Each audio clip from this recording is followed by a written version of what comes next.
Michael De Paulo. You may not recognize his name, but chances are you have seen his work.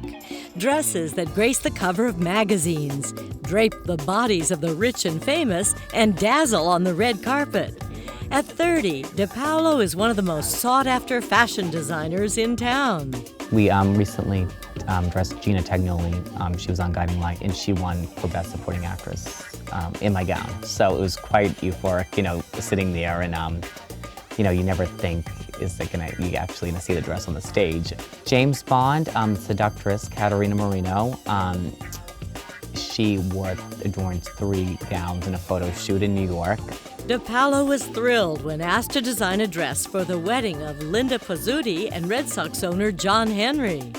Linda Pizzuti Henry. We did a custom gown with Linda, and she was amazing. She's just the true essence of the most lovely person you'd want to meet.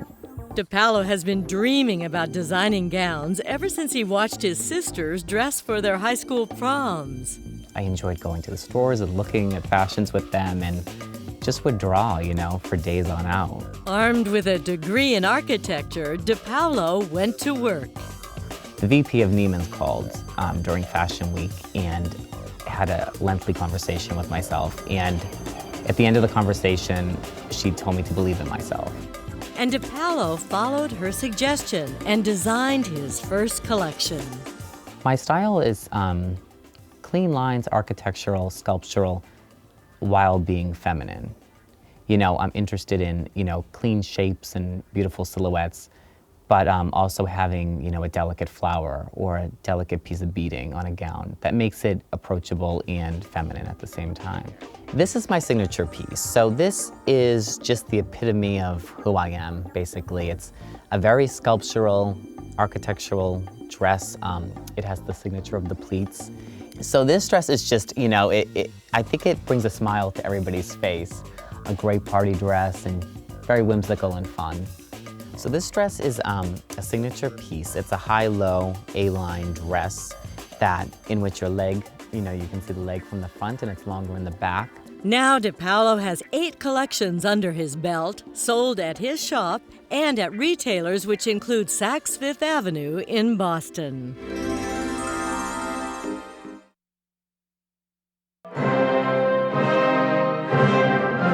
Enter the world of Beethoven. On stage, it looks like any other evening of music in Symphony Hall. Backstage, Beethoven is about to take on a whole new look. To me, this is Grace Jones going to Studio 54 meets Beethoven. Welcome to Project Beethoven, a fashion contest designed to please music lovers and fashionistas alike. It was the brainchild of Sarah Minogue, Director of Marketing Programs. We were trying to think of some creative ideas at the BSO to combine different art forms with classical music to make it more fun for the patrons. First Mozart, then Tchaikovsky, now Beethoven. Most don't think of Boston when it comes to runway fashions, but on this night, glitz and glamour grace the elegant space of Symphony Hall. Managing Director, Mark Volpe. It's also nice to have some of the youth in here and some of these young designers who are pretty talented folks, and they're great fun and great spirit, and I think it adds to the occasion. Here's how it works. Local fashion schools submit sketches from which 10 finalists are chosen. The students choose a model and present their designs to a panel of judges. Boston Magazine's Alexandra Hall, New Brahmin founder Liana Krupp, celebrated designers Sarah Campbell and Michael De Paulo, plus BSO cellist Owen Young. Very new take on Beethoven, but fashion is a sense of order and a sense of artistic freedom, and Beethoven obviously had a lot of that. It's nice to see students passionate about doing something exciting and adding something to the design world and seeing their vision come to life. I love the creativity that these students bring to the contest. You just don't know where they're going to go with it. Some choose to design gowns based on Beethoven the man. always got this massive red cravat on, probably 80% of the time. So for me, because I was doing such a direct, literal interpretation of that image, it's got to be just so. Others listen to the music and try to pick up different parts of the music and interpret that in their design. These are the opening chords to Symphony No. 7 in C minor.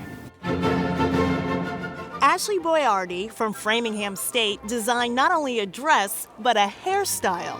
Well, I was really inspired by him as a person. I focused in on 1792. He was my age. He was making music, but nobody really knew who he was. I found that relative to myself. I'm an aspiring designer making garments, but they're not mass-produced yet. Patrons are invited to vote.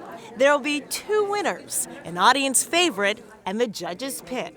Yeah, there was a few that were, tough to kind of choose between, and we saw some interesting work, and I think we finally made our decision.